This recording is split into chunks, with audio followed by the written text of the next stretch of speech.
suis journaliste du décryptage. Comment vous souhaitez mobiliser, rassembler les jeunes comme vous l'avez dit, pour faire barrage à cette loi-là pour qu'elle ne passe pas au Sénat? Un policier ou un gendarme pourrait-il tirer sur un citoyen en toute impunité? C'est la crainte soulevée par un texte adopté le 7 juillet dernier à l'Assemblée nationale. Je vous explique. Moi, simplement, en introduction, je voulais redire un message de solidarité aux familles qui étaient dans les tribunes de l'Assemblée. Ce texte a été écrit sans étude d'impact sérieuse, sans contradiction, en écoutant un seul camp. Je me trouve devant l'Assemblée nationale où les députés ont voté l'instauration d'une présomption d'usage légitime de l'arme pour les forces de l'ordre. Concrètement, lorsqu'un policier ou un gendarme ouvre le feu, dans l'exercice de ses fonctions, le texte prévoit qu'il soit dans un premier temps présumé avoir agi légalement. C'est la raison pour laquelle le syndicat de la magistrature dénonce très fermement ce texte qui a été malheureusement voté à l'Assemblée nationale. La gauche, notamment la France Insoumise et le Parti communiste, dénonce une atteinte aux principes fondamentaux de l'état de droit et à l'égalité devant la justice. Cette mesure risque de renverser la logique judiciaire et de rendre plus difficile la mise en cause d'un agent après un tir mortel. On vous dira que cette loi protège les policiers. C'est faux.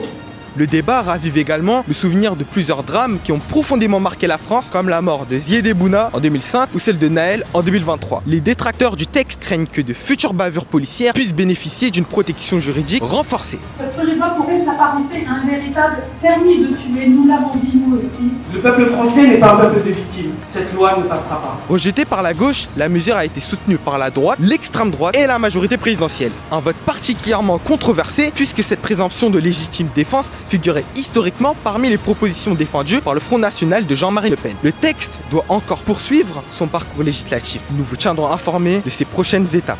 Les faits nous donnent raison. On sait que l'augmentation des tirs mortels a fait de nombreuses victimes.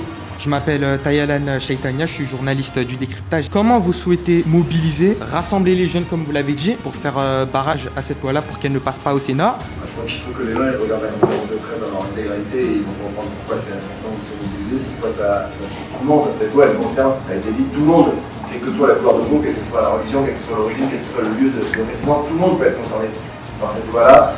Donc il faut continuer à en parler, continuer à signer la pétition, venir évidemment massivement à la manif prévu le 19 septembre en Paris. Le 19 septembre, il y a un rendez-vous national qui a été initié à l'appel de SAVE et de différents collectifs. Je veux dire que cette date-là, elle doit être dans la tête de tout le monde et que dès aujourd'hui, il faut réserver son 19 septembre pour être dans la rue le plus nombreux possible à Paris. Merci de nous avoir suivis et à bientôt sur le décryptage. Quels sont les pays aujourd'hui où les policiers peuvent tirer en étant a priori absous de l'acte qu'ils ont commis? La Russie, l'Iran.